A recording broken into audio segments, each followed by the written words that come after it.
Bem-vindos de regresso ao Conversas à Quinta. Hoje vamos assinalar um aniversário importante, os 500 anos do início da primeira viagem de circunnavegação. A viagem iniciada por um português, mas ao serviço do rei de Espanha. Fernão de Magalhães foi propor essa viagem a Carlos V, de alguma forma porque estava de mal com Dom Manuel I, e porque pretendia, de alguma forma, fazer um negócio, porque ele queria chegar às Molucas e provar que as Molucas poderiam pertencer ao lado espanhol do mundo, de acordo com o Tratado de Tordesilhas. Hoje sabemos que não. Hoje sabemos que as Molucas ficariam do lado português do mundo, tudo bem medido. Fernão de Magalhães é uma figura ímpar na história de Portugal.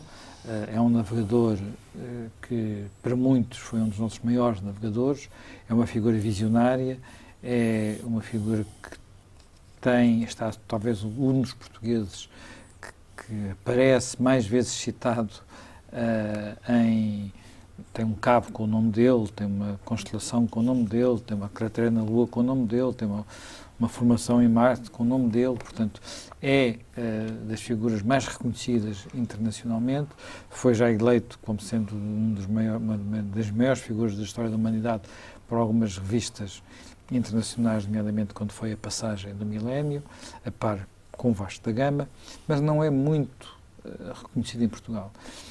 Agora, tivemos um pequeno episódio a propósito dos 500 anos desta celebração e, sobretudo, de consagrar a viagem de circunnavegação como sendo algo que faz parte do património da humanidade.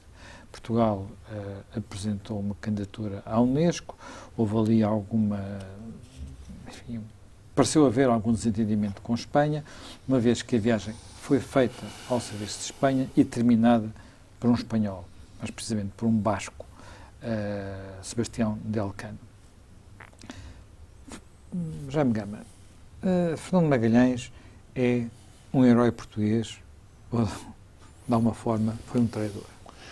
Bom, se nós considerarmos do ponto de vista da sua naturalidade de origem, ele é um português, não lhe foi confiscada a nacionalidade portuguesa. Ele fez um feito de grande mérito, universal, sem dúvida. Mas ele fez isso que fez, na verdade, integrado não só numa missão espanhola, mas numa missão espanhola que ele se dispôs a servir, que tem por objetivo atacar interesses portugueses. Não é só uma demarcação da pátria de origem, é uma colocação ao serviço de uma ação que é uma ação manifestamente hostil aos interesses de Portugal na época. Porque o que é que estava em questão? Estava em questão decidir, de acordo com o que tinha sido calculado no Tratado de Tordesilhas, a quem pertenciam as Molucas. Porquê é que as Molucas, esse grupo de ilhas que hoje pertence à Indonésia, eram muito importantes à época? Porque eram uma grande fonte de especiarias, em especial cravinho e noz moscada. Bom, as Molucas, tudo indicava, pertenciam à esfera de influência portuguesa e tinham sido reconhecidas e controladas por Portugal a partir de Malaca. O próprio Fernão Magalhães, que começa a sua atividade marítima integrado na operação portuguesa na Índia e na conquista de Malaca, e que depois participa em algumas batalhas importantes, sim, e conhece e contacta o governador de Ternate e, portanto, mantém, através de uma correspondência com o governador português de Ternate, a capacidade de obter informação sobre essas especiarias. Bom, ele depois, quando regressa, ainda combate em Marrocos, mas o rei tem um desaguisado com ele porque ele não terá sido transparente como quadrilheiro, isto é, na operação de distribuição dos rendimentos, dos saques, e, portanto, terá entrado numa rota de colisão, o que leva ao rei a não lhe dar confiança, a não retribuir as suas missões e a pô-lo em colisão com a Casa Real Portuguesa e ir apresentar-se aos espanhóis para fazer o quê? Para tentar chegar às Molucas pelo caminho oposto. Isto é, para tentar chegar às Molucas por uma zona de influência que já seria espanhola, que é toda essa parte do Pacífico, e, consequentemente, acompanhado de uns cosmógrafos e de uns cientistas da época, operaram um reconhecimento... Alguns portugueses, não é? Sim, porque na missão de Magalhães vão 40 portugueses, 250, mas 40 são portugueses, e então o objetivo era demarcar precisamente as Molucas como fazendo parte da esfera de influência espanhola. Portanto, era desanexar as Molucas do Império Português para as integrarmos no Império Espanhol. Ele desenha um mapa para convencer o rei, que é um mapa que hoje sabemos que está errado, não é? Portanto... Sim, mas ele queria realizar essa missão. A missão é uma missão verdadeiramente genial e até a certo ponto aventurosa, porque dos 250 que partem e dos 5 navios que iniciam essa viagem, só chega um com 17 ou 18 tripulantes, o que é verdadeiramente o resultado de todas as peripécias e incidentes que estão muito bem relatados num diário de bordo escrito por um cronista italiano que foi na missão. Bom, a verdade é que, historicamente, sempre houve nas duas historiografias, a de Portugal e a de Espanha, uma certa tensão, porque a Espanha tenta um bocado nessa viagem muito sempre celebrar o que terminou a viagem, Juan Sebastián de Elcano, que era basco, até o navio escola da Armada Espanhola, é o Juan Sebastián de Elcano, porque, digamos, tem aí a garantia de poder exibir a circunnavegação. Mas a verdade é que o resto da comunidade internacional puxa mais para atribuir o feito da circunnavegação a Fernão Magalhães. Se é certo que a missão é espanhola, Fernão Magalhães é português. E, portanto, houve sempre aí essa ambivalência. Portugal puxa mais por Fernão Magalhães e a Espanha puxa mais pela missão, que é feita, de facto, num quadro de objetivos da coroa espanhola contra Portugal, e de Juan Sebastián de Elcano, que é quem, depois de imensas peripécias, porque o Juan Sebastián de Elcano chegou a estar aprisionado por Fernão Magalhães a meio da viagem, e porque se amotinou, e depois de espiar 5 meses de cárcere a bordo, é que é reabilitado.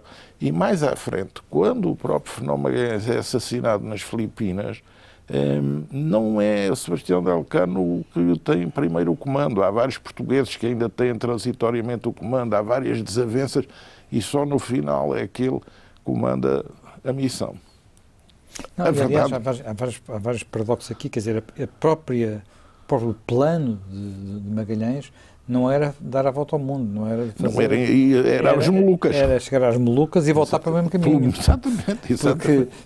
Porque voltar pelo caminho que veio Sebastião de Elcano era extraordinariamente arriscado. Porque tinha os portugueses contra. E, aliás, isso acontece, porque essa nau em Cabo Verde, em Santiago, a nau Vitória, é bloqueada pelos portugueses e são feitos vários presos e depois os restantes tripulantes é que conseguem escapar e chegar a São Lucas de Barrameda. Portanto, quase numa invasão de detenção em Porto contra o português. Portanto, há sempre essa tensão e essa problemática. Agora, em Portugal também há alguma tensão a propósito desse problema. É que não se sabe exatamente de ciência certa a naturalidade de Fernão Magalhães. E o que Sé do Porto, Gaia, Sabrosa, Barca e Sabrosa.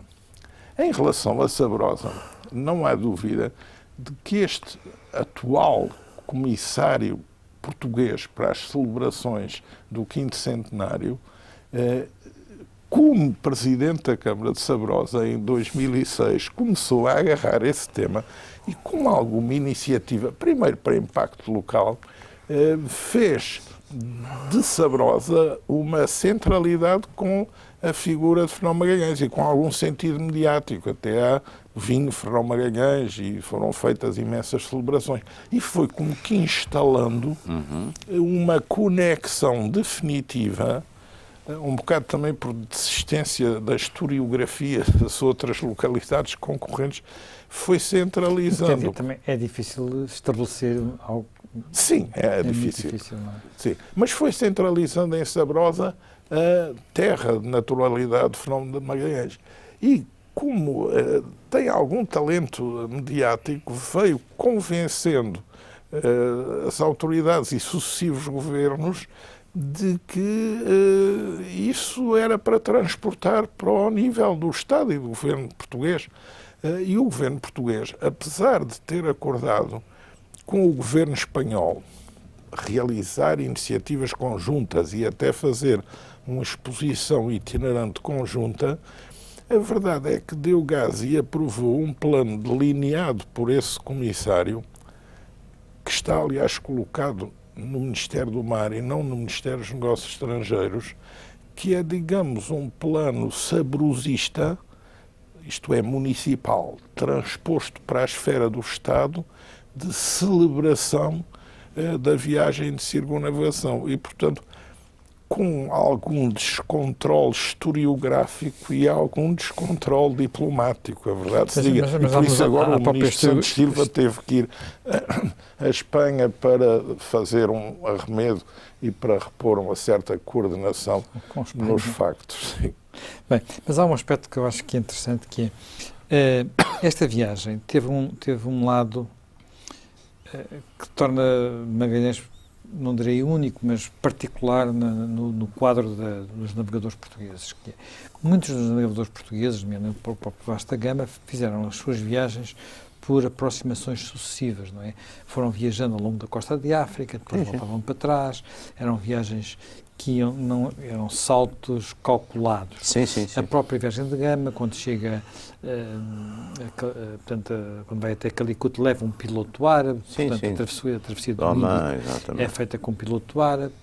Agora, a travessia, portanto, a descida a partir do Rio de Janeiro para baixo, portanto, enfim... É terra incógnita. Mar incógnito. É mar incógnito. A tentativa de descobrir aquilo que depois vem a ser o Estreito de Magalhães e a água já de uma bravura e de uma... Sim.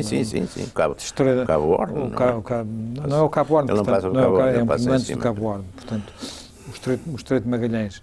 E depois a travessia do imenso Pacífico é alguma dificuldade enorme. A viagem do ponto de vista do desafio, faz de Magalhães e da equipa de Magalhães, portanto, dos pilotos que levou, dos cosmógrafos que levou, uma capacidade... A viagem tem 42 mil milhas, das quais metade são em rota e desconhecida até ali. Pois, é sobretudo aquele salto ali grande do Pacífico, não é? Ali, eles praticamente andam 100 dias sem sair a terra, não é? Portanto, eles...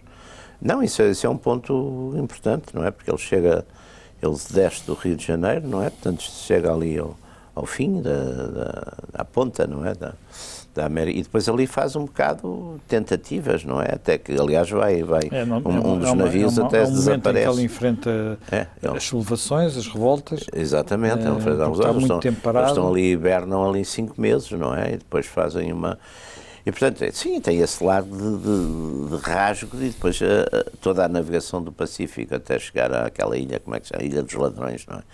Até chegar, de facto, ali voltar outra vez até a terra, é, de facto, uma aventura única, e aí passam, de facto, as passas do Algarve, com fomes, com escorbutos, há uma dizimação grande das tripulações, e depois voltam outra vez às zonas navegadas, e depois também tem, exatamente, que evitar todas as áreas que são controladas já pelos portugueses. Mas isso já é feito pelo...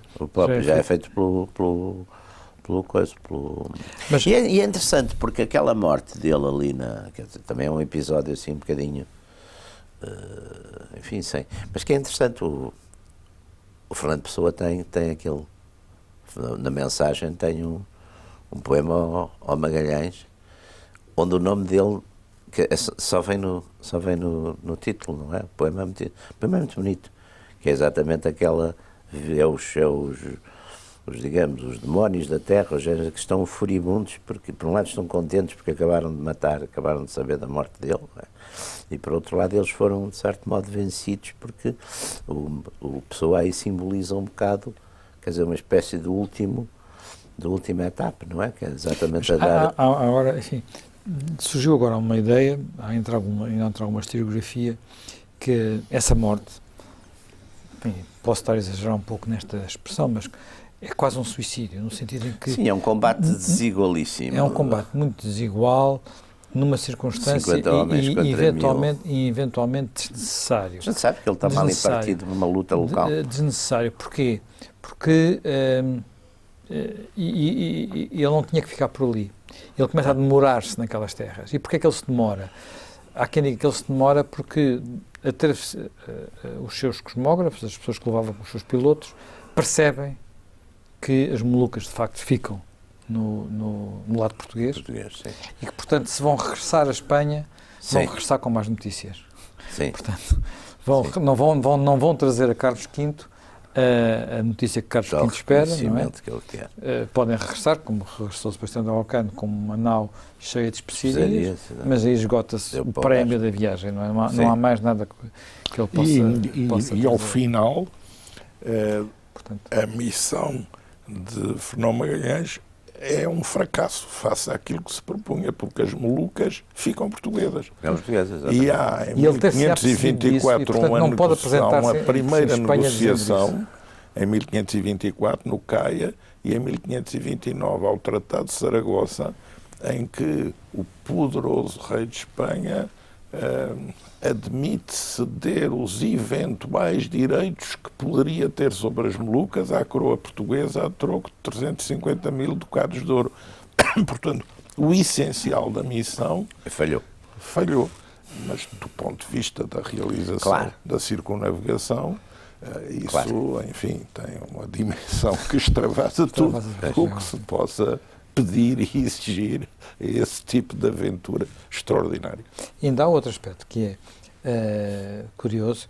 Há alguém que vai com Magalhães, que é um escravo que ele tinha trazido das suas primeiras experiências no Oriente, que a certa altura, quando chega àquelas terras, começa a falar a língua com as pessoas locais, o que dá a entender que foi a primeira pessoa que fez a circunnavegação, porque veio daquelas terras com Magalhães, veio até cá, depois seguiu com ele e voltou lá pelo outro lado, portanto ele terá feito a circunnavegação antes de todos os outros. Mas, seja lá como for, estamos a falar de um período que, portanto, estamos a falar do início do século XVI, que é em que Magalhães está ao serviço do rei de Espanha, mas há na corte portuguesa uma explosão, se quiser, na corte e no meio português, uma explosão de cientistas e de gente que vai ter uma importância muito grande. É, no entanto, um período que depois não tem projeção no futuro, quer dizer, o Damião de Góis, o Pedro Nunes, todas essas pessoas, parece que há ali um período curto. Nós temos que, vamos lá ver, há vários casos históricos desse tipo, sei lá, Florença, por exemplo, naquela parte, aqueles anos finais do século XV, na altura dos Médicis, quer dizer, há assim umas concentrações, e é preciso ver que também nós, de facto, é o tal século de ouro, que, como todos os séculos de ouro, aliás, normalmente quando atinge o ponto mais alto, já está, de certo modo, na decadência. E é de facto a época do grande controle do comércio das especiarias, não é? Praticamente o que no fundo no século XVI, no fundo a gente faz praticamente até à União Ibérica, até à ocupação espanhola, de facto é o grande controle ali, que é um controle essencialmente marítimo e comercial, quer dizer, não há um domínio de terra, há ali algum povoamento em Goa, mas no fundo é um controle essencialmente baseado em pontos-chave, não é? Goa, Hormuz, Malaca, Aden, que o Albuquerque nunca consegue tomar. Estamos a falar um bocadinho daquilo que fecha foi ali. A geografia daí vem, de facto, criada pelo Albuquerque. Vem aí grandes proventos, não é? Grandes proventos para a coroa, o tal quinto da coroa.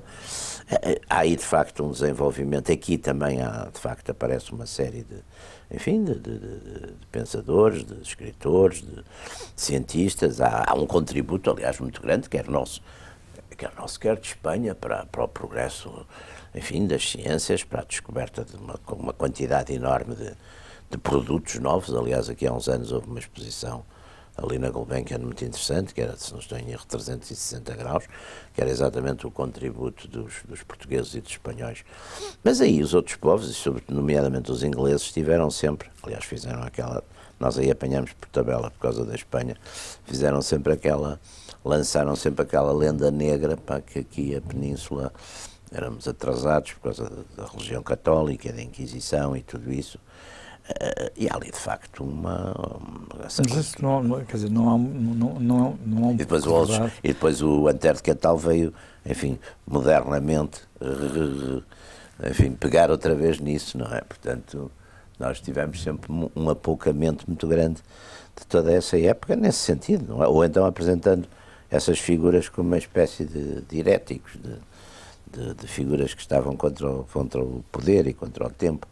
E não é bem isso, e claro, e depois há essas épocas de grande apogeu também, são épocas, nomeadamente na Índia, a gente tem, depois todos aqueles cronistas da Índia, a gente também vê que havia ali uma enorme corrupção, não é? Na Índia aliás, isto está muito patente na maior parte dos escritores da época e no próprio Camões, não é? Portanto, a ideia, depois também no Sá de Miranda, portanto, a ideia de que todo este apogeu é acompanhado também de uma grande corrupção, e sim, na Índia vê-se imenso isso, não é? Aqueles governadores e tudo isso, não é que se fossem todos, mas vê-se que há ali imensos interesses privados, não é? Que muitas vezes privam o Estado, ou a coroa, ou o que for, dos seus direitos, e ali lutas, aliás, o Camões documenta muito isso nos próprios Lusíadas, essas lutas pelo poder. Agora, há uma coisa muito interessante no caso português que eu acho em relação ao espanhol, não é? Nessa época,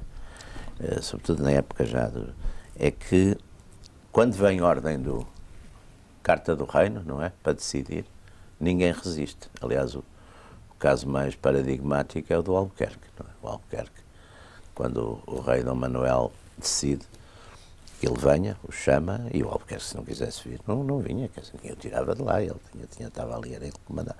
Enquanto na Espanha, é muito curioso isso, na América Espanhola a gente vê verdadeiras lutas feudais e que a coroa não consegue. Também há uma gênese diferente, por exemplo, dos quadros ultramarinos, não é, dos governos, porque enquanto os quadros portugueses são geralmente, são filhos segundos mas da aristocracia, da nobreza, portanto, grande parte, e os governadores da Índia não são filhos segundos, às vezes são mesmo chefes de casa. Na Espanha, sobretudo no México, são aventureiros, quer dizer, ali é um bocado para o saque e para a pilhagem, quer dizer, enquanto o caso português foi sempre mais, quer dizer, houve sempre mais uma ideia de integração, houve sempre uma ideia de respeitar mais, por exemplo, as élites locais. Os espanhóis nisso foram bastante mais brutais e, de certo modo, enfim, mais destruíram um bocado as sociedades. É evidente que também fizeram o que nós fizemos no Oriente, quer dizer, ou seja, chegar, aliar-se com uns contra os outros, porque de outra maneira não se compreende que o Cortés pudesse, com tão pouca gente, ter conquistado o México. Claro que conquistou, porque se aliou a uma série de povos locais contra os astecas. Mas isso, nós também fizemos um bocado dessas políticas na Índia. Agora, há uma maior benevolência, chamemos assim, ou talvez até porque fôssemos mais fracos militarmente, há há sempre uma preocupação maior de integrar, de negociar no nosso lado do que propriamente aquela ideia do espanhol, do castelhano, que é mais uma ideia de violência e de extermínio. De facto, esta história do Magalhães é interessante por causa disso, porque no fundo coloca exatamente uma figura que é um português destacadíssimo, não é? Destacadíssimo universalmente, mas que de facto faz toda essa empresa, não direi quase com assinte, mas com um plano que é um plano contra a sua terra de origem, não é?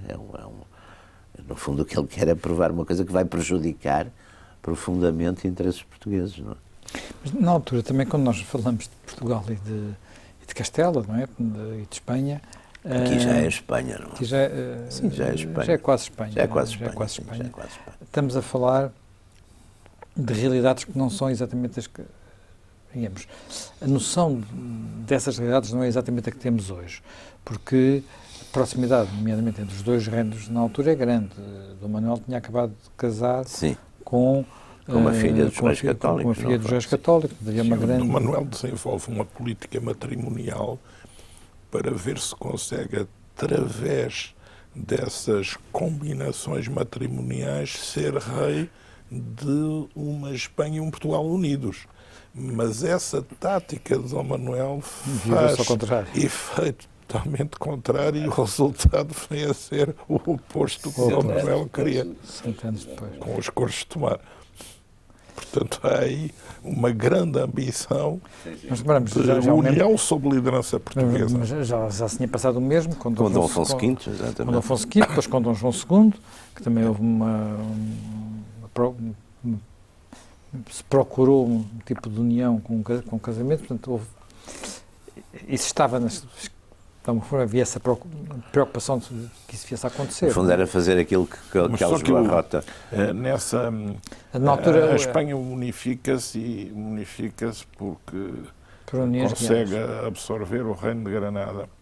E também, nesse momento, vai ainda controlar no Mediterrâneo Nápoles e as duas Sicílias, mas já de uma forma, quiçá, mais reduzida, e, digamos, liberta da presença islâmica no seu próprio território, inicia depois de Portugal a navegação atlântica, não para a África, nem para o Oriente pela costa africana.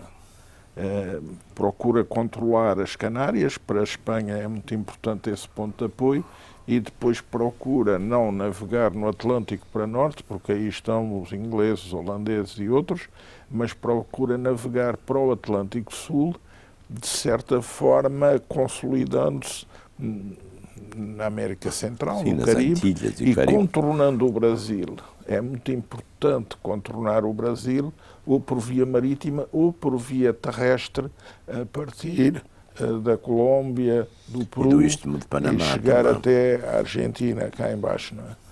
Portanto, a Espanha arranca depois, mas tem altos rendimentos. Em Espanha, os catalães são impedidos de participar economicamente nas descobertas do Atlântico, fica-lhes reservado o Mediterrâneo, mas, digamos, é uma movimentação que é feita tardiamente, mas é feita com força. E, nessa altura, também Portugal tem uma posição bastante forte e bastante consolidada. E também tem alguma capacidade para contornar, junto da arbitragem da Igreja, as influências espanholas, que sempre foram bastante seguras na Santa Sé.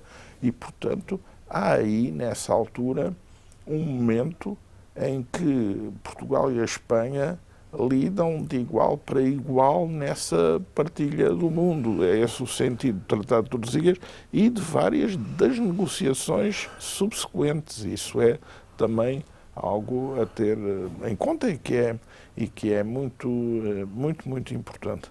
Mas as coisas têm sempre as suas leituras e as suas consequências. E uma, naturalmente, das consequências é da modalidade diferente de lidar com os povos na América Central e na América Latina. Há aí uma nítida orientação diferente.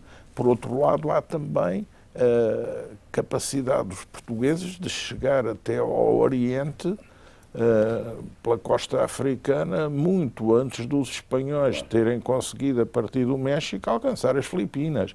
E só até aí.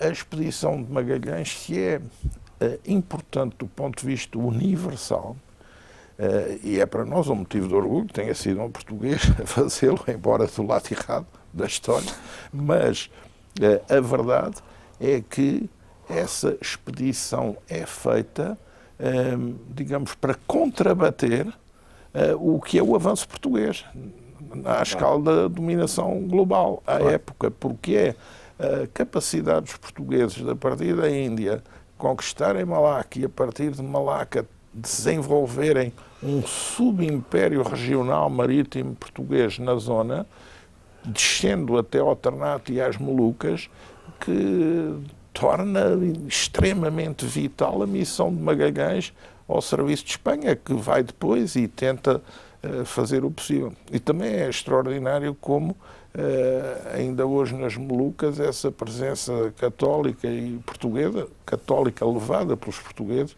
e portuguesa se traduz em opção religiosa e se traduz até em crioulos asiáticos que ainda perduram, e celebrações e festas que têm manifestamente a marca portuguesa em toda essa área. A visão de Tordesilhas tem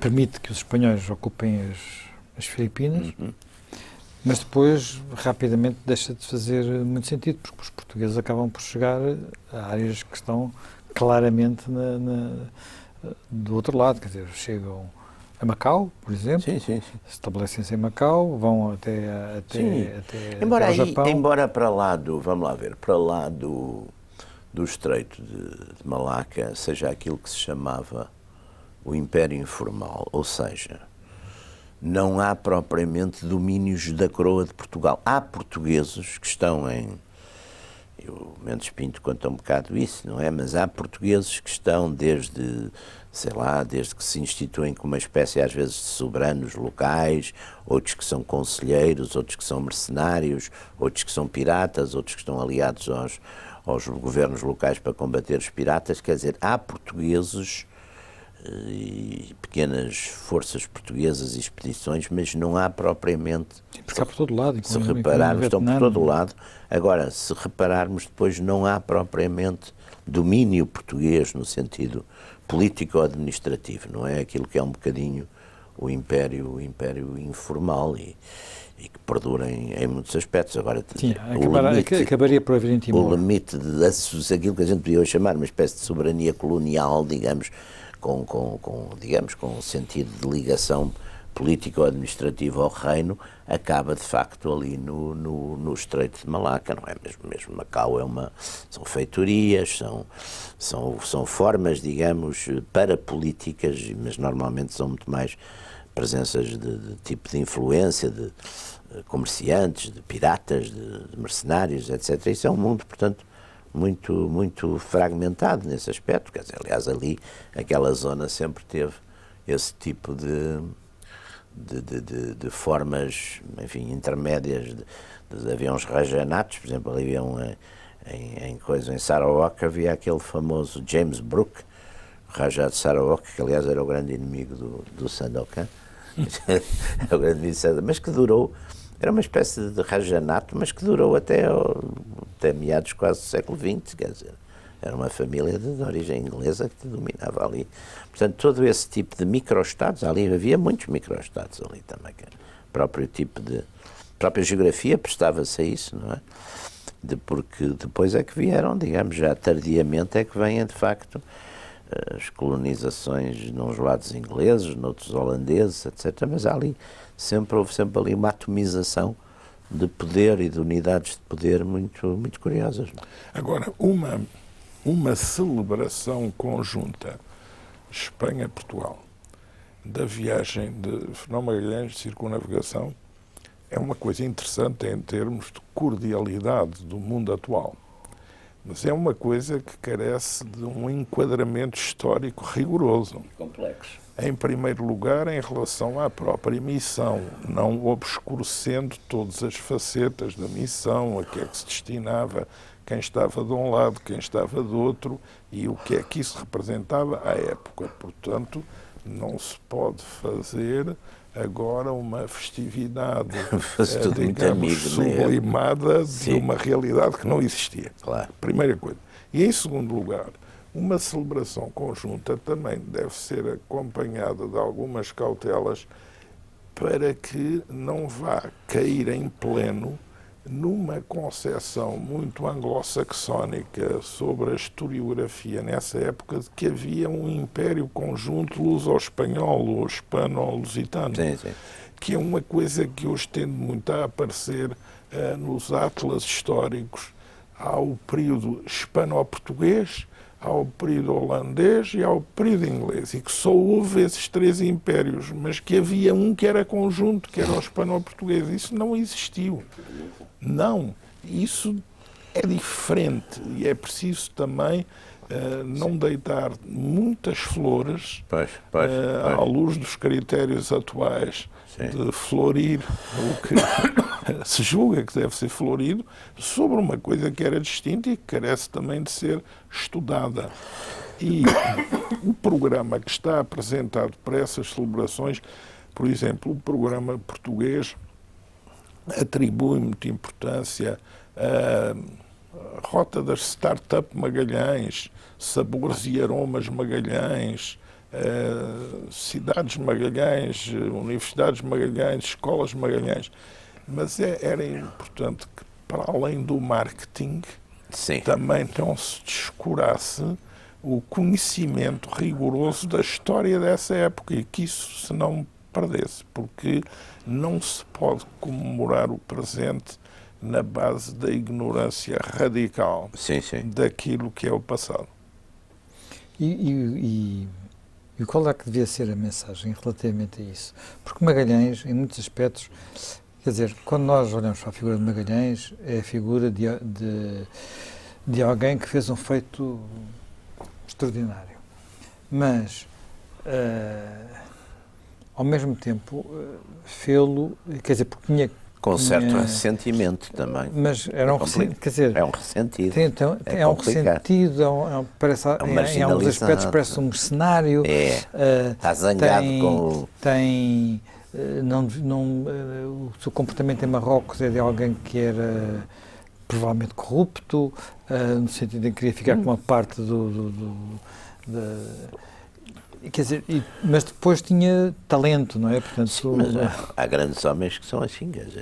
É uma figura bastante mais complexa do que... Mas quer dizer, uma das coisas que é muito interessante na historiografia moderna e até é exatamente dar-nos esse lado da natureza humana e controversa, que muitas vezes, porque vamos lá ver, a retórica histórica, sobretudo a do século XIX, os heróis eram intocáveis, quer dizer, os heróis eram sempre fantásticos e desde pequeninos que estavam preparados para ser heróis, não é? Como os mártires. Aliás, eu aqui há tempos tive aquele filme que é muito interessante sobre aqueles monges beneditinos que foram assassinados na Argélia. O filme, o que tem muito interessante é que eles depois, no fim, sabe que são mártires, mas antes disso hesitam imenso. Há uns que querem fugir, há uns que se querem vir embora. Quer dizer, portanto, e a gente está a ver que deve ter sido muito mais assim, não é? Mas quer dizer, quer a tradição religiosa, a geográfica, portanto, quer a própria tradição, sobretudo do século XIX, em relação aos heróis nacionais, aquelas figuras, era exatamente sans peur et sans reproche, não havia ali, era sempre umas figuras extraordinárias, não havia ali momentos de dúvida, não havia ali momentos de... Bom, que aliás, até curiosamente, até contraria alguns dos próprios arquétipos históricos, quer dizer, até o próprio Cristo tem medo numa dada altura, quer dizer, portanto a ideia, mas esta ideia, e hoje também um bocadinho, depois passou-se por um período que era exatamente ao contrário, que era fazer os escarafunchar nas vidas para encontrar às vezes umas coisas sinistras e que também depois não eram bem assim, mas hoje, como o Jaime Gama muito bem dizia, hoje como estamos sempre neste clima celebrativo e somos todos muito amigos e não há fronteiras e somos fantásticos. E também às vezes depois arranjam-se umas historietas. Quanto à figura de Magalhães, de facto, por acaso Magalhães até está relativamente bem. Eu li miúdo, não sei se vocês leram, mas li miúdo aquela biografia do Stefan Zweig. Stefan Zweig, sim. Que é um escritor... Eu, por acaso, antes dessa ali tem vindo a ganhar substância com o presente. Exatamente. Tem sido lido. Houve uma época que se lia muito, mas era um escritor, além de escrever muito bem, além de ser um escritor muito elegante, não é? Porque tinha aquela projeção enorme, até há uma excelente biografia feita do Stefan Zweig pelo Alberto Dines, que aliás morreu recentemente, que era um grande jornalista brasileiro. Sim. E há um filme, aliás, curioso, que apareceu também dele no Brasil. Também, Morte no Paraíso, acho que não sei se é o nome desse exatamente. Morte no Paraíso. Mas o Zweig, quer dizer, eu devo dizer que que tenho um grande dever de gratidão com o Stefan Zweig, que me pôs a ler história, porque de facto miúdo. Porque de facto contava as coisas muito bem. A Batalha do Waterloo. Ainda ali antes de... ainda eram uns livros mais pequeninos, porque eu gostava muito de biografias. Umas coisas do Adolfo Simões Müller. Simões Müller, então era ótimo, exatamente. Aquelas coleções dos clássicos da Sada Costa, não é? Onde apareciam essas... Muito bem feito tudo isso. Mas eu li essa biografia de Magalhães, muito miúdo, quando digo que tinha 11 anos ou 12, e gostei imenso, e depois mais tarde reli. E, enfim, esses aspectos estavam tratados, quer dizer, com elegância, sem o tal escarafunchar, mas a gente via perfeitamente. Se pensarmos, aquilo que um comandante de um navio, naquelas circunstâncias, tinha que fazer, quer dizer, ele mandou enforcar a homens, não é? Também não tinha... Era um senhor de disciplina, não é? Conseguiu sobreviver quer dizer, a várias conspirações dentro dos navios. Era um senhor de vida e de morte. De vez em quando era necessário, houve momentos em que era necessário mandar, quer dizer, se chegaram 4, uma nau de 5, as outras, penso que nenhuma delas se afundou, foram incendiadas porque as pessoas iam morrendo, não é? Claro. Portanto, lutas internas na missão. Lutas internas, quer dizer, aquilo foi uma... Sim, lá está. É uma coisa que as expedições portuguesas... Aquilo era uma loucura, de uma forma aquilo era uma loucura, as pessoas estavam sempre a querer dizer que tu és um louco. Mas há uma coisa aqui que nos levar para a morte. Pensei que essa expedição foi muito especial pelos riscos, mas curiosamente a gente não tem, na história portuguesa não tem bounties, não tem revoltas nos navios, é muito interessante. Temos ali uma coisa com do Bartolomeu Dias, há uma altura que ele tem que ali impor a sua coisa, e depois até acaba por voltar para trás mesmo. Mas de resto não temos revoltas nos navios, é muito interessante isso.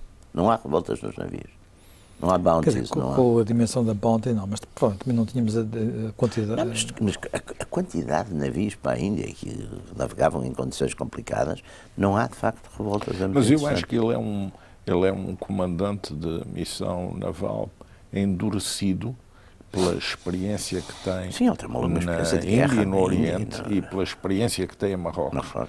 E depois, desaguisado com o rei, deve ter feito determinar nele um desejo de vingança ou de reabilitação do outro feito, que lhe faz investir tudo aquilo que ele tinha aprendido de dureza, porque ele realmente é um comandante duríssimo para que aquela missão vá a bom porto, que acaba, em relação a ele próprio, não ser bom porto, porque ele é morto num confronto com locais. Mas, na verdade, essa escola de disciplina da missão, de rudeza, até de brutalidade, é uma coisa que o caracteriza. Será possível que poderia ser de outro modo? Não, não seria, com certeza. Nós hoje, eu nunca lá estive, mas as descrições que conheço do Estreito de Magalhães e das condições do Estreito de Magalhães, passaram isso mesmo hoje em barcos a navegar, sim, não é tranquilizante. Não é tranquilizante. Eu tenho um amigo que deu 3 vezes a volta ao mundo e passou lá e diz que aquilo é muito complicado. E não é com, enfim, não é com os barcos daquela época, nem com os instrumentos daquela época, nem exclusivamente dependentes. Já se sabe o que é que está à frente, já se tem mapas, não é? Já se tem isso tudo, já se sabe os fundos, como é que são, os baixios e como é que aquilo tudo é. E nesse tempo eles não sabiam, quer dizer, de facto é uma coisa... E depois tu lançaste ao Pacífico, que é uma coisa que não... Sim, não. Só essa passagem do Estreito de Magalhães... Há um aspecto assim, se ele acreditasse no mapa que apresentou ao Carlos V, a travessia do Pacífico tem menos 1.500 quilómetros do que realmente tinha. Portanto, ou das duas uma, ou ele não acreditava que aquele mapa foi apenas para o convencer a financiar a viagem, ou se ele realmente acreditava no mapa, o mapa tinha menos 1.500 quilómetros de milha, penso, sim, milhas não são 1.500. São menos 1.000 milhas. Menos 1.000 milhas do que tinha. Portanto, ele vai fazer uma travessia muito maior do que esperava para chegar ao outro lado. Só a passagem do Estreito de Magalhães é algo tão determinante na historiografia náutica como é a dobragem do Cabo da Boa Esperança. É algo que tem uma importância. Só por isso seria uma coisa fabulosa. E naquelas fabulosa. circunstâncias mais difícil. Porque, sim, já não havia navegação por terra, o mar tinha outras condições mais rudes do que na África Austral. Estamos muitíssimo mais a sul, não é? Sim. Muitíssimo mais a sul e num ambiente mais hostil. Enfim, os relatos dizem que se viam as fogueiras dos povos indígenas, portanto, a noção de que não se podia vir à terra, portanto, provavelmente havia, portanto, que se tocasse em terra. Claro. E aquilo é uma... Enfim, o Cabo da Boa Esperança tem zonas de agreste, não é? Mas de certo modo é aprazível comparado. Não é? Eu nunca estive no sul de coisas. Mas já estive na cidade do Cabo. Mas tem uma zona estive no Cabo, mas nunca estive, quer dizer, ali em Magalhães. Estive no Chile, mas nunca fui a Magalhães ao sul, não é? Aquela província do sul. Portanto, a escola também, se é verdade, a história da naturalidade em Sabrosa, a escola da dureza do Vale do Douro, quem desce Sabrosa para o Pinhão. É verdade. Bem, e assim terminamos mais um programa. Reencontramos dentro de uma semana.